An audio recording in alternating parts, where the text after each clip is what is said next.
talking. And the question was, I'm going to wait for a few more people to get in here. So there was a question that was asked to me, what have I learned from the new fame? So it's just that, like, you know, it's silly. Fame is silly. Be famous with a purpose, with a message to heal and help others. And if it's a self-serving thing, then chances are you're going to be very disappointed. So I think it's very good to use your platform and your voice to help heal as much as you can. I'm not preachy. I always speak about my experiences, but I never try to tell people what to do. I say this works for me, and that's all I can do. I don't speak for a whole community. I can't speak for the trans community. I can't speak for the LGBT community or the white community or the, whatever community. But I can only speak for me and through my experiences in life, and you can't deny facts, and you can't deny the truth, and and my truth is my truth, and that's it.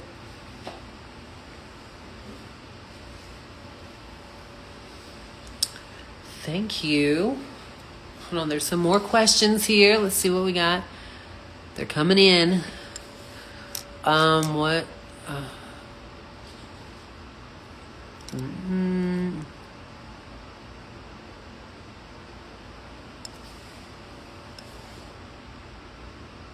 trying to read. Let me see. I need to.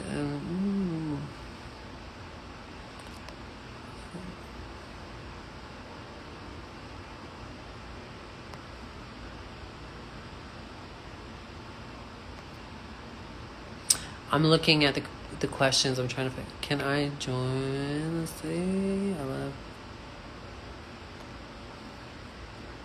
Oh, okay. I want to. Okay, a lot of the comments are about makeup, and listen, I wear makeup so I don't look crazy on stage. I wear makeup to maybe hide maybe some imperfections that I don't like about myself. But I don't know. I'm not a makeup guru person, I'm not the best person to ask makeup advice from. I really enjoy when I put on makeup. I really enjoy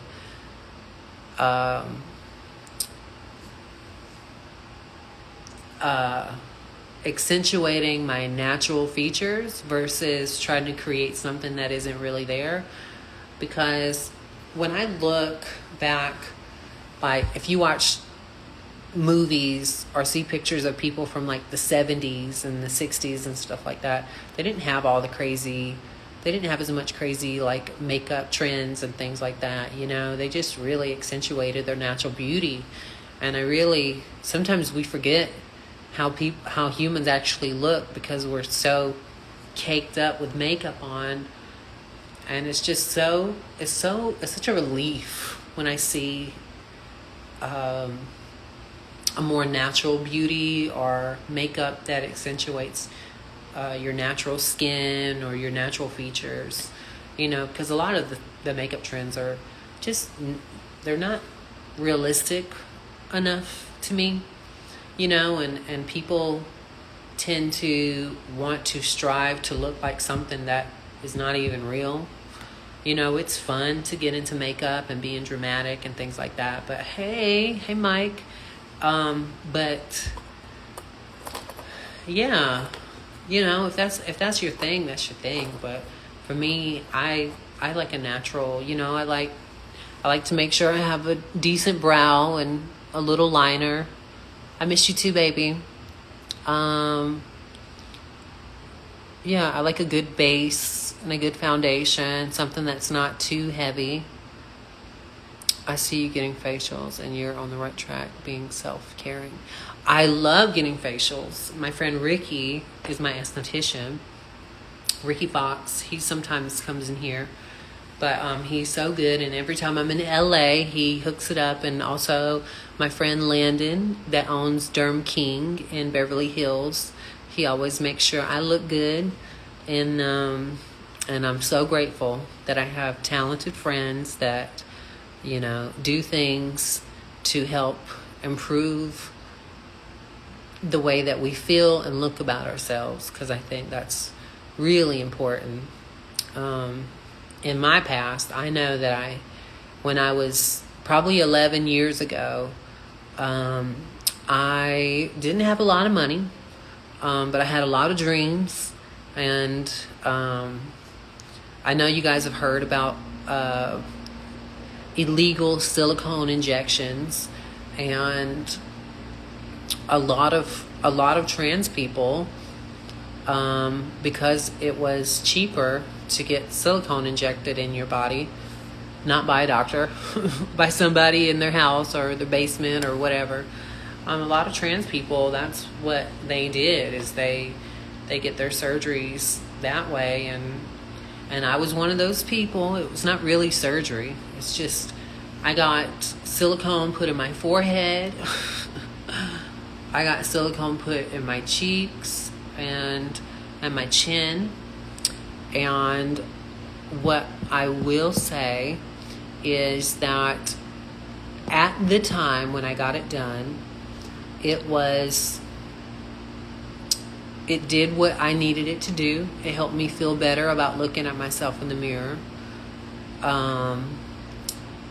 But ultimately, what ends up happening is when you get illegal silicone injections, what they do is they create scar tissue in the skin, and so it builds up, the scarring builds up, tissue and things like that, but the silicone's still in there, and after a while the silicone will shift. And I've noticed, which I'm going to get this taken care of in, I think, January and February, because my schedule's been so crazy, but I am taking time out between January and February to have a silicone removed from my face. I had silicone pumped in my cheeks and in my laugh lines here, 11 years ago. And I didn't need it, but I wanted it, and it helped me. It feminized my face more. And now, especially when I was watching myself on All Stars, even before then, I started noticing, my jawline used to be a lot more straight, like this, like that. And I was more hollow here, like that. What happened is the silicone that I had here, it slowly starts dropping, and then it creates almost like a jowl. So what's going to happen is they're going to have to scrape all of the silicone that's out here, and it's going to create this line here and lift my face up, and it's going to look more natural. I don't know if you can tell. It's going to be more like that, because the silicone gets heavy after a while, and you see how it's more boxy on this side. When they take it out, it lifts, and then it'll be better, but they have to scrape all of this out too. So anyway, I don't advise anyone to get any kind of silicone injections in your face. And people ask me about my body and my booty and my hips and stuff like that, and I did have silicone injections in my booty and my hips. I did it 4 times. I got a little bit done every time, And I am lucky. I will say I am very lucky that I didn't do too much at one time, and it looks natural to my body. It doesn't, I mean, from the back, sometimes my booty looks a little like a little big, but for the most part, the way that my body is done, it complements my shape, and I'm really, really thankful for that, because sometimes it doesn't really work out that way for everybody. And I will never do that again. And if I could go back and change it, I would, but I can't. And I hope and pray that nothing bad comes of it. But there are things that you can do now that are a lot more safe. And you can get a Brazilian butt lift. They call it a BBL. And what ends up happening is they will take the fat from your body. So they advise you to kind of gain weight, and they will suck the fat out of everywhere you don't want it, and then they sculpt your lower half. So then you're like really tiny here, and then you have this gigantic ass, but it's all your body, and I'm seeing a lot of people get that done, and it's a lot safer for you. So yeah.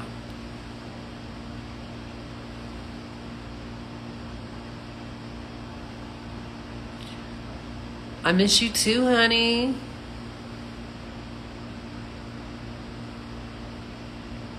Yeah, well, I usually never talk about like what I've done and things like that, but it's usually really personal. And I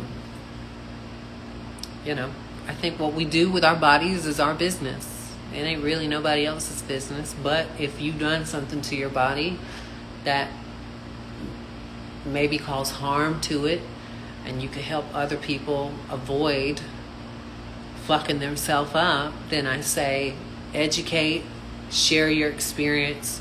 I'm not going to tell you what to do. I'm just going to tell you what I did, and that's all I can do.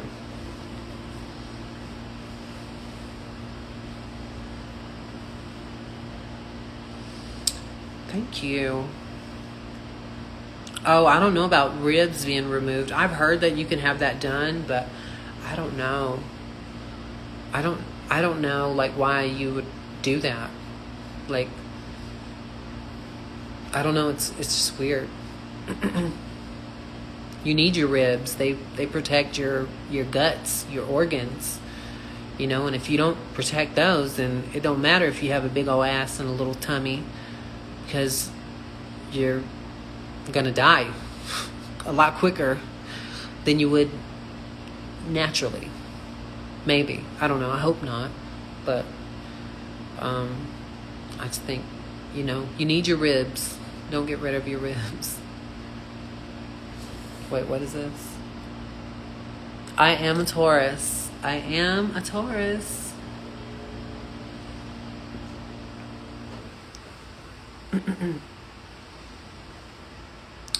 Thank you. I have test school. Can you wish me luck? I really need it. Well, good luck on your test. And remember, don't fuck it up. Let me see. Let's see what questions we have. We have a lot of questions right now. Let's see. Advice.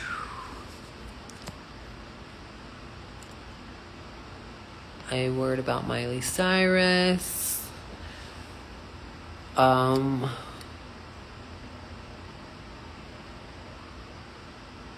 lot of makeup things here.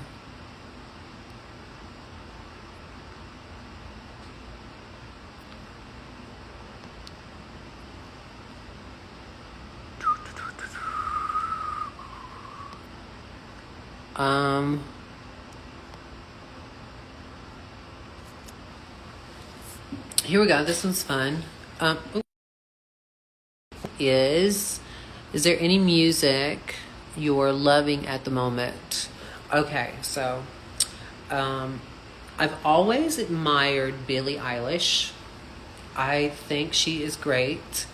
But this last album, her current album that's out right now, is really good, and I really like it, and it just gives me what I need. I love Roisin Murphy. I've been listening to her lately. I'm still jamming out to Plastic Hearts. Miley Cyrus, Plastic Hearts. And what else am I listening to? I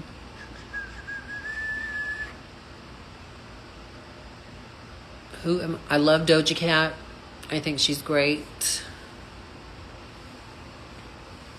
Yeah.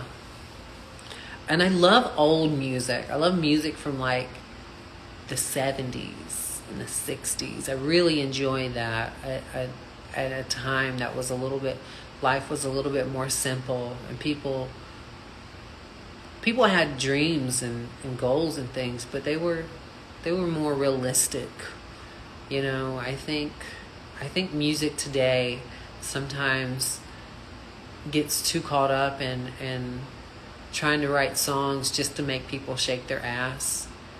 And the kind of music that I really enjoy is music that tells a story and really makes you think about your life, or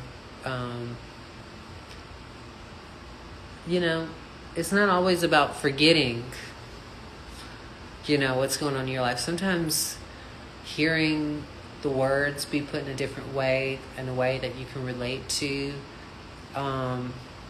that's the kind of music that kind of got me through craziness in my life. That's why I love Pink a lot, because her music has substance to it. I can learn from it. I can relate to it. Yeah.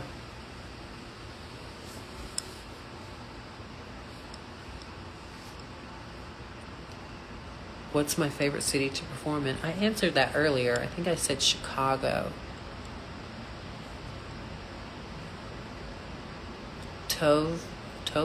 Well, I listened to her. She had that song, I gotta stay high all the time. Something like that. I remember that song. Florence and the Machine. Yeah, that's really good. The hair is very Kesha. Kesha has black hair now. It's kind of very mullet. Pink is the most queer baiting person I've ever seen. Well, you know what? She talks the talk and she walks the walk, and she's always been herself her whole career. And if you're baited by that, then good for you. Lucky that you found somebody smart with good music. I did watch Squid Games. I did.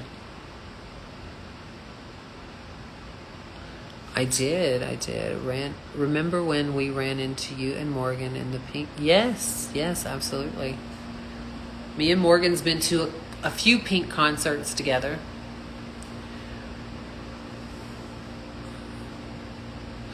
Thank you. Do I know who Jacob Collar is? No, I don't.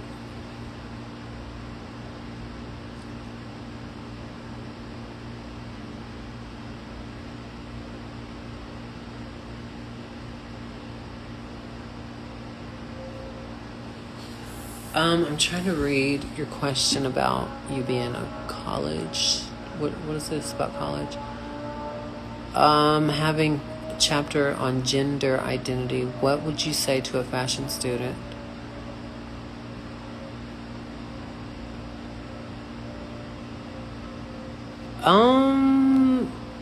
I say learn what the rules are and then make it work for you,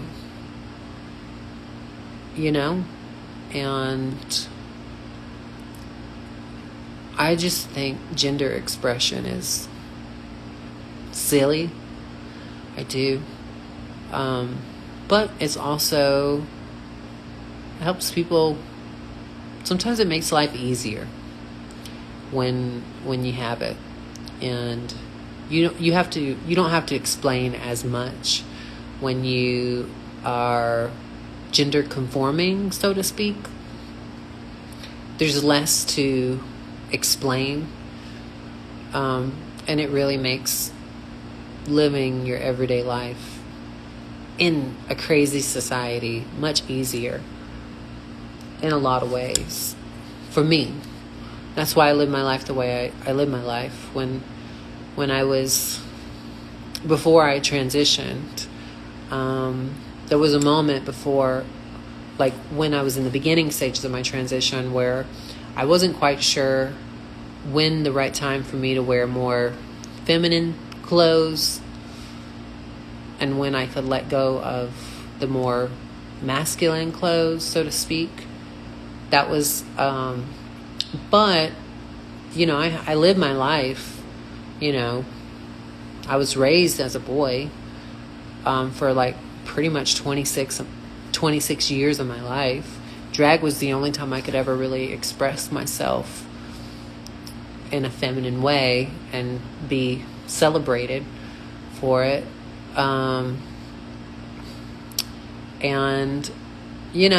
I remember I would wear I was very skater boy toward the beginning stages of my transition. And I didn't fully start dressing, female, so to speak. I had been on my hormones for a little while, and it wasn't until I was like, I'm just going to dress how I've been dressing and take my hormones, and then I will know when it's time for me to get rid of those clothes and to go shopping for all the things that are female that I would feel most comfortable in. But I wanted to make sure, that the world seen me how I seen me before I dressed that way. And I remember I was just in jeans and a t-shirt, nothing crazy. And it was one of the last times I ever went to the male restroom. I was at the airport. I think I was leaving Denver, and I had already moved to, I want to say I had just moved to California at the time. And I went to the restroom, and as I was walking in, a guy was walking out and was kind of spooked him. Like, he's like, oh, I seen that he looked to see if he was in the right restroom. And I was like, okay, that's weird. And then I remember walking out of the men's restroom and not even trying to present female at all. And these men thought I was a girl in the men's bathroom. And I just remember, because I never wanted anybody to feel uncomfortable or whatever. I know when you're going through a transition, people around you are going through a transition too, and whatever. I was just always wanting to live my life without really forcing who I am down anyone's throat. But I just remember smiling and being like, oh my God, like they see a girl when they see me. That's such a great feeling, even though I'm not even dressed like that. And and I remember I got back to California, and I went shopping. I went to Tilly's, and I went and bought a whole bunch of more skater girl stuff, because I'm kind of a tomboy when I'm out of drag. When I'm in drag, I'm more like glamour and more crazy feminine makeup, but out of it I'm just very chill. And and that's when I knew that I could start presenting more female in my everyday life. And it made my transition go smooth. I think, because of that. Yeah. I knew if I looked weird in the mirror to myself, chances are I was probably going to look 10 times weirder to anyone seeing me. And the last thing I want to do is walk into Target and be laughed at or pointed at or whatever. You know, I was laughed at and pointed at when I was a kid for being poor or having freckles or being queer or whatever. And I just wanted to be able to live some point in my life without feeling like a joke, you know? And I think for me, that's why transitioning was so important to me, because it complemented who I am as a person, and it all makes sense, you know? Because the way that I am, the way that I react to things, the way that I speak, I'm just being myself. It comes across as very womanly and feminine, and living as a boy, but being the way that I am, it can be confusing to people, and which also makes you feel confused when other people are confused. And that's where a lot of people get angry. They're angry with themselves. They're angry with the world. And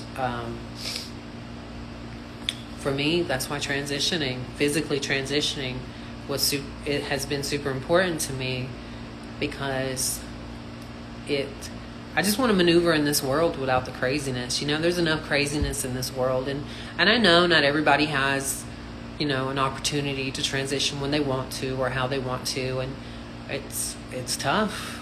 It's not an easy journey. You know, you got to be tough to be trans. That's just, you got to be tough to be an adult or a human in this world. And when you're something different, you know, it's 10 times harder, and I think that creates more character in you. It toughens you up. It makes you more understanding, and for me, it's worked for me that way. And I feel so blessed that I have little hands and little feet. And I am 5'9". I am a little tall, but you know, I think I carry it well. And yeah. Do I get tired of people only asking about my transition? No, as a trans woman, I don't like... Wait, there's more to me than... Oh, yeah. No, I always say that. But, you know, there are people here that need to hear me speak about my transness. Everyone's different, you know, and I don't like to talk about it all the time, but, you know, every now and then I do. I don't really like to be asked about it, but... you know, sometimes I do. Sometimes I don't mind sharing about it.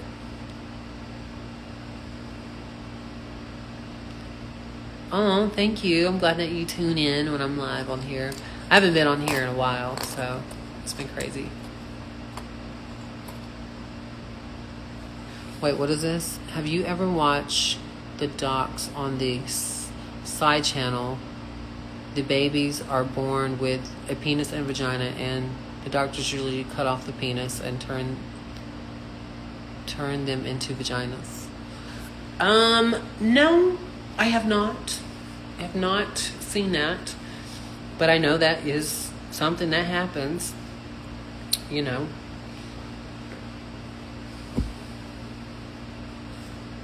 I just think when we're born with private parts or whatever genitalia we're born with, no matter what, you have to deal with craziness if you have a penis, and craziness if you have a vagina, and it's probably even more crazy when you have both of them.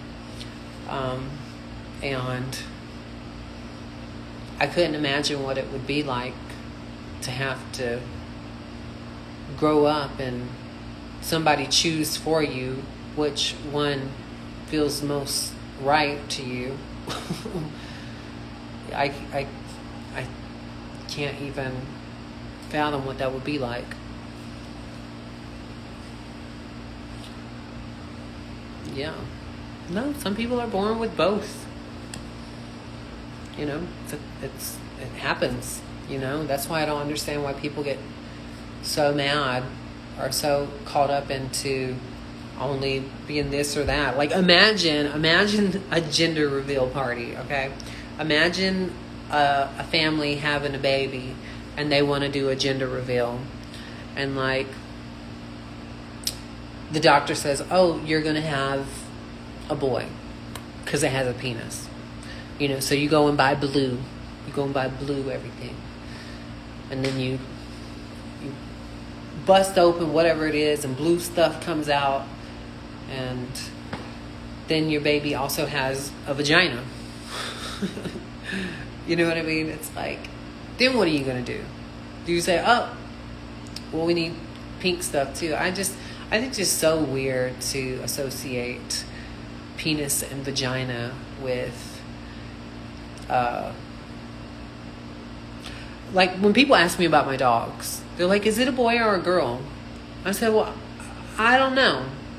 They have penises, but I don't know. Gizmo acts like a boy to me. He has a penis, so I assume he's a boy. Gus is definitely, to me, he gives off boy vibes. He has a penis. But I've met dogs that, you know, you think naturally when you see them, they're one sex, but their demeanor is not that. You're like, their demeanor is completely different than their genitalia, and it's like, wait a minute, you know? Anyway, it's so weird. We're talking about dogs, penis and vaginas, and gender and all that. Gender is just crazy. It can be fun, but it is crazy, especially when we try to make it so serious. You know, this is how I always feel. If you're going to go to a ladies' room, be a lady in that ladies' room. If you're going to go to the men's room, be a man in that men's room. You know, whatever that is, you know, just be respectful. Just go in and do your fucking thing and get out. That's what I do. I hate going into public bathrooms. And not because I'm trans, but because they're usually gross, and I'm in the airport all the time, so I know everybody's been on a plane for hours, and they get in there and it just is, you've been sweating because you've been sitting down forever, and you probably ate some crazy ass food, you know, and it smells bad. I want to get in and get out. I ain't trying to see who's in there. I don't want nobody to try to see me. It's crazy. It's so crazy. That booty stank, girl. I'm just trying to get to baggage claim and get the fuck out of there.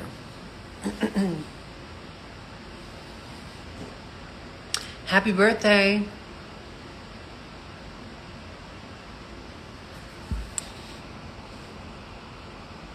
What does it say? I go to the men's room when the... What?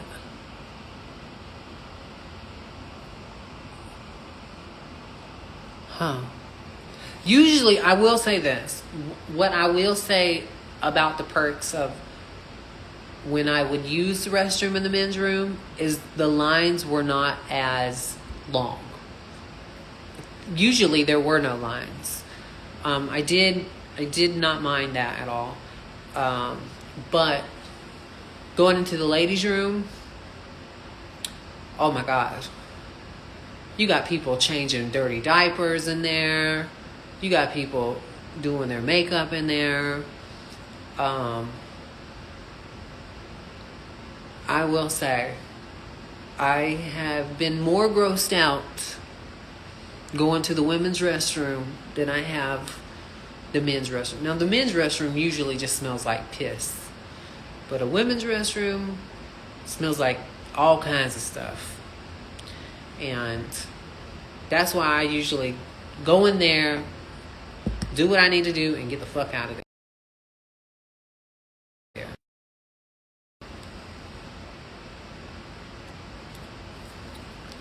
Oh, I love you too.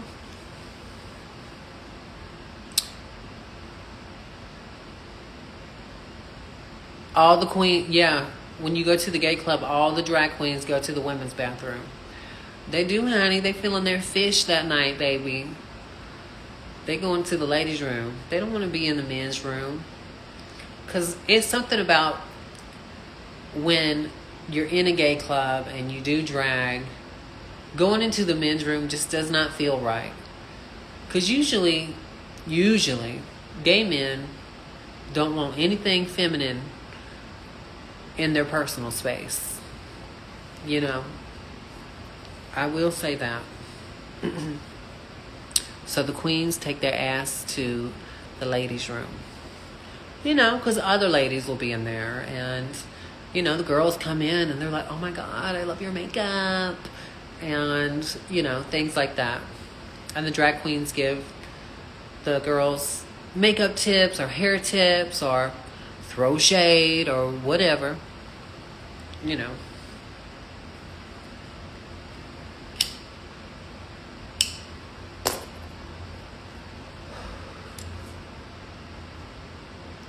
Why don't they make just one bathroom? I don't know if that'll be a good idea. This is what I think. I think that they should have, if it becomes any more of a bigger deal than it is, just have individual bathrooms and anyone can use those bathrooms. You know, just individual ones with your own door, your own sink. Each bathroom, you have your own personal space. You don't have to think about your gender when you go in there. You just go in there and you do it and you get out and you call it a fucking day. I think it makes life a lot less complicated when we learn how to share space versus, you know, being in a room full of people who, you know, I don't know. It's just, you know, it is what it is.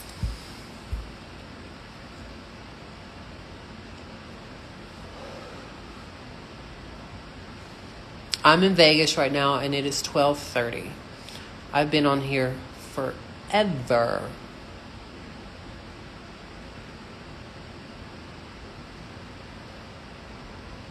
Yeah, individual bathrooms that are gendered, or it's weird. It shouldn't matter.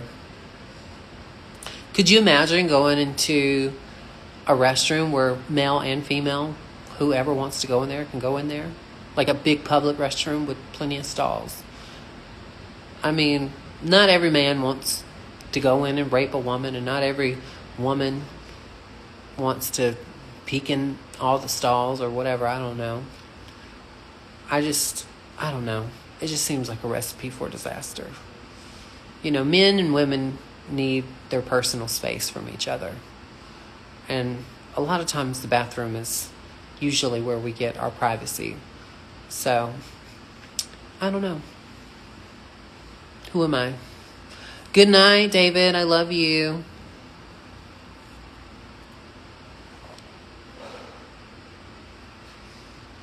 Oh, thank you. I got to start packing because I have to leave tomorrow at some point.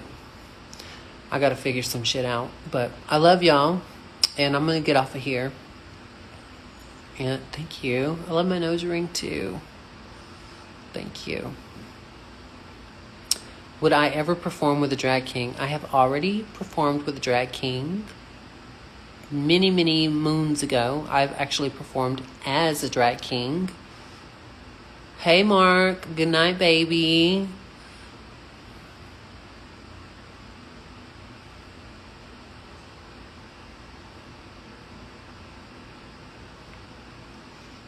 All right, y'all. Good night. I love y'all. Y'all be well. Remember to get in that mirror and love on yourself when you take all that makeup off, when you brush them teeth. Tell yourself you love you. Because if you don't tell yourself that, ain't nobody else going to tell you that. And you're going to be able to believe it. Okay? So I'm going to take off all this eyeliner and these hair extensions. And get my ass ready for tomorrow. Because I have 3 big days ahead of me. All right. I love y'all. Bye.